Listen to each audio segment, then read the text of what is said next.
Family background ng Tulfo brothers.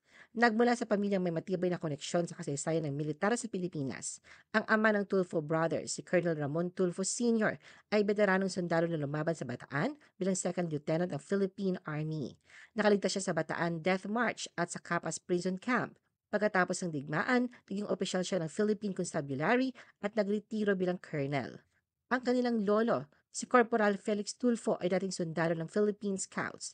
Nagboluntaryo siyang lumaban muli sa digmaan at nakaligtas sa Death March, ngunit namatay sa Camp O'Donnell na sa sakit na dysentery.